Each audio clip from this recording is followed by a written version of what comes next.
Assalamualaikum warahmatullahi wabarakatuh. Selamat pagi rekan-rekan. Di hadapan saya ini jumpa lagi ya bersama dengan saya di channel Lebar Service. Di hadapan saya ini ada sebuah TV Panasonic dengan tipenya TH32F303G ya. Ini dengan kerusakan mati total teman-teman ya. Oke. Kalau begitu kita akan coba lihat lampu indikatornya ya. Kita akan coba nyalakan. Sebelum kita buka ya, saya geser dulu terinput saya seperti ini.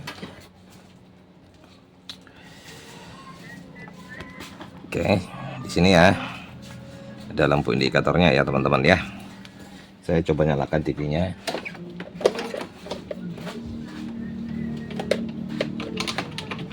Oke, saya coba nyalakan ya. Nah itu ya teman-teman ya. Lampu indikatornya tidak ada nyala sama sekali ya. Berarti fix ya kerusakannya mati total. Oke, saya cabut dulu. Oke, kita akan buka ya teman-teman ya, dan kita akan coba belajar bersama-sama menyelesaikan kasus TV Panasonic TV LED 32 inch ya. Sebelum saya lanjut, jika teman-teman suka dengan channel saya, silakan teman-teman like ya, subscribe, komen, dan jangan lupa teman-teman bagikan. Oke baik ya, penampakan mesin di bagian dalam seperti ini teman-teman. Jadi untuk area regulatornya itu dia nyatu dengan mainboardnya ya. Oke, saya akan ambil ammeter saya. Kita cek ya, langsung saja teman-teman. Kalau TV cara memperbaiki TV mati total seperti ini, saya paling senangnya itu teman-teman langsung ukur saja di area elko terbesar, di area regulator ya. Nah kalau dia ada tegangan menyimpan, berarti bisa dipastikan itu teman-teman, satu, kabel colokan KPLN aman, untuk fuse-nya dipastikan aman, untuk dioda penyiar tegangan AC ke DC dianggap aman juga teman-teman ya. Oke. Dan yang terpenting biasanya kalau misalkan dia menyimpan tegangan untuk area MOSFET ya yang ada di sini teman-teman, itu pastinya aman, tidak short ya. Oke. Nah, coba ya saya ukur apakah dia menyimpan tegangan teman-teman di skala DC ya. Nah, itu ya. Ada tegangan tersimpan 115 dan berangsur turun seperti itu ya. Berarti kita simpulkan bahwa untuk kerusakan TV tersebut ini teman-teman itu adanya jelas di area umpan balik ya. Setelah bisa dari IC PWM nya yang paling sering terjadi teman-teman, bisa juga di area autocoupler dan ATR 431 untuk tipe SMD ya. Oke, kalau begitu saya akan coba langsung saja nyalakan lagi kembali. Kita akan cek tegangan, apakah tegangan induk atau tegangan utama 12 volt yang ada di sini keluar ya. Saya letakkan ground di sini. Terserah ya, mau di sini bisa teman-teman ya. Oke, sekarang saya colokkan ya kembali TV-nya. Posisi TV masih dalam keadaan mati total ini. Oke, udah. Kita coba cek ya tegangan 12 volt utama ya di area sekundernya di sini teman-teman. Nah ini 0 ya, tidak ada tegangan keluar ya. Sedangkan di area regular itu sudah ada tegangan keluar ya teman-teman. Oke, saya akan cabut. Nah kita akan cabut dulu sekalian mesinnya teman-teman, supaya kita lebih leluasa untuk memperbaikinya ya. Saya akan cabut dulu seluruh soket-soketnya, sekalian saya bersihkan mesinnya. Untuk area elko terbesar di area regulator ini kita buang dulu tegangannya teman-teman. Nanti kalau nggak dibuang teman-teman bisa kesetrum ya, lumayan ya kalau terkena setrumnya ini teman-teman ya. Ini masih tinggi ya. Kita coba cek lagi berapa tegangan tersimpan. Nah itu 245 berangsur turun. Saya akan buka dulu, kita nantikan terfokus ke area mesinnya ya. Oke teman-teman ya, mesin ini kita sudah pisahkan dari bodi TV-nya ya. Muatan tegangan yang ada di elko terbesar sudah kita buang dengan menggunakan solder ya teman-teman ya. Oke. Nah kerusakan seperti ini teman-teman, saya bisa pastikan yang pednya ini dalam kondisi bagus ya. Kita coba lihat saja ya. Kita ke skala dioda ya teman-teman ya. Seperti yang saya katakan, kerusakan seperti ini teman-teman itu adanya di IC PWM-nya ya. IC PWM-nya itu ada di sini teman-teman, dia kecil ya seperti ini. Nanti tak perlihatin deh. Oke, kita ukur ya. Untuk fade-nya ini pastinya tidak short ya teman-teman. Oke, aman. Aman ya. Balik. Hitam di tengah. Ukur seperti ini pasti ada nilai hambatan ya. Nah. Oke, aman ya teman-teman. Tuh. Oke. Nah, kita balik seperti ini. Tuh. Oke, flatnya aman ya. Nah, terjadi kerusakan di IC PWM teman-teman ya. IC PWM-nya itu adalah yang ini. Nah, kalau teman-teman punya stok, diganti aja teman-teman ya. Insya Allah akan normal ya. Tapi sebelum teman-teman ganti, cek dulu untuk jalurnya ya. Biasanya saya paling senang cek jalurnya itu di elko terkecil ini.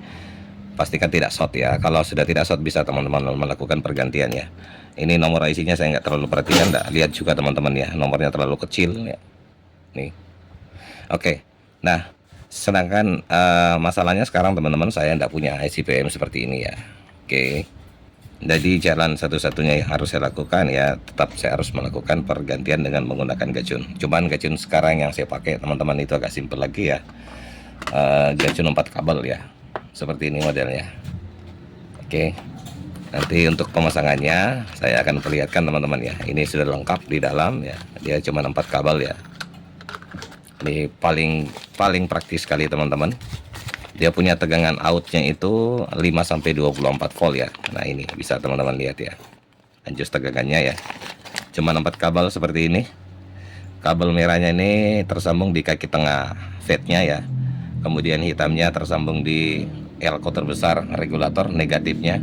Kemudian yang birunya ini teman-teman ada di ground ya, untuk area sekundernya di elko 12 volt ya, tepatnya ada di sini teman-teman ya. Nanti kita lihat ya, elkonya di sini ada 25 volt, cari aja 25 volt ini teman-teman. Nah, jalur 12 voltnya nanti kita akan cari di sini. Kemudian untuk positifnya kabel warna kuning ya. Cuman seperti itu aja teman-teman. Nanti kita adjust tegangannya. Nanti cara pasangnya nanti saya akan perlihatkan ya. Nah, sebelum kita memasang gacun seperti ini, syarat-syaratnya itu teman-teman harus terpenuhi ya. Bentar, keluarin dulu. Syarat-syaratnya adalah: satu, pastikan untuk tegangan suplai AC ke DC ya, dalam kondisi normal tadi sudah kita cek teman-teman. Ini ditandai dengan elko terbesar di area regulator menyimpan tegangan, berarti bisa dipastikan ya.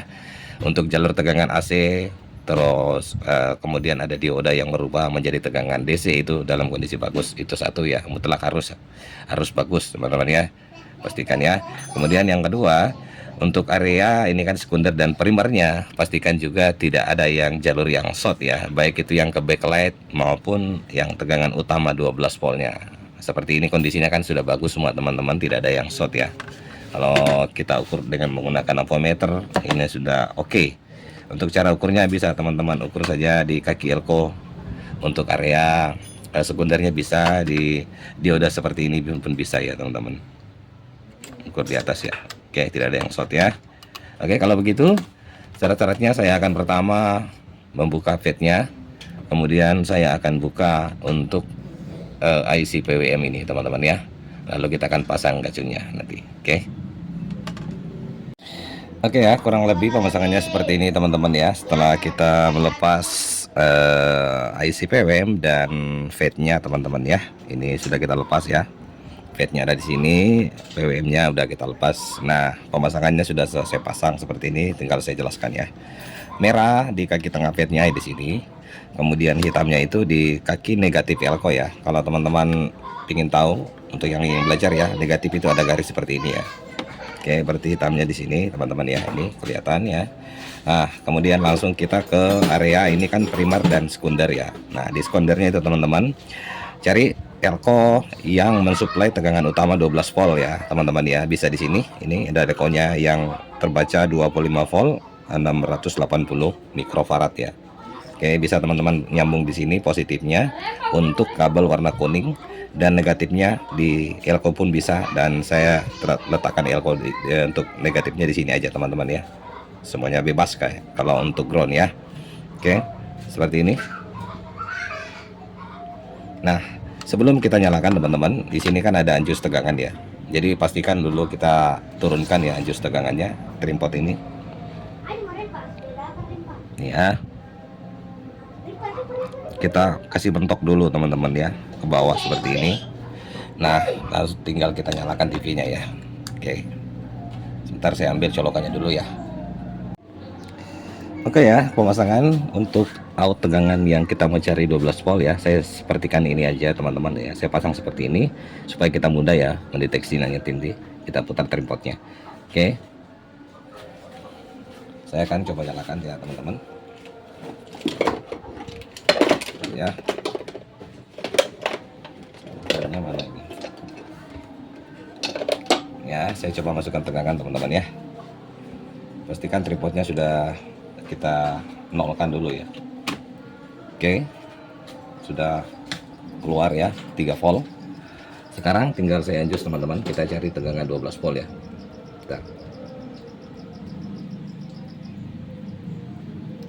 Bentar ya.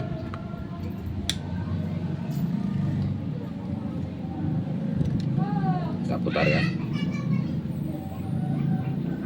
Oh, lewat 9 10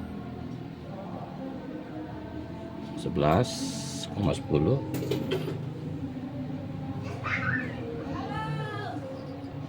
Agak sulit kita cari pasnya 12 ya. Oke, seperti itu aja ya teman-teman ya. 11,96 ya. Cukup ya. Seperti itu aja, saya matikan. Kalau sudah seperti itu teman-teman, tinggal kita pasang ya ke televisinya. Kita akan lihat hasilnya ya teman-teman, apakah TV-nya mau nyala ya. Oke, saya akan pasang dulu, rapikan semua ya, lalu kita akan lihat hasilnya. Oke, baik ya, kurang lebih pemasangannya seperti ini teman-teman ya. Saya sudah rapikan, tinggal colokannya yang ke tegangan PLN belum saya pasang ya. Untuk gaconya teman-teman saya pasang, kasih pendingin seperti itu, saya pasang di dekatnya seperti ini, kasih lem ya. Nah, sekarang tinggal saya pasang.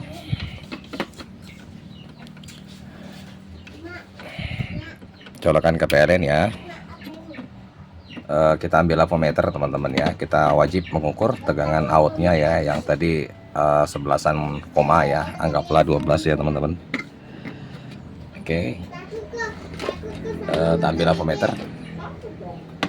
Mungkin di sini bisa aja ya teman-teman ya. Seperti itu aja ya. Bisa kelihatan enggak? Nih ya, kita geser, nanti menghalang. Nah, sebentar ya. Ini aja.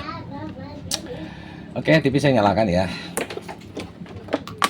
Nah, ini kita perhatikan lampu indikatornya di sini dulu teman-teman ya, apakah dia nyala ya. Bismillahirrahmanirrahim.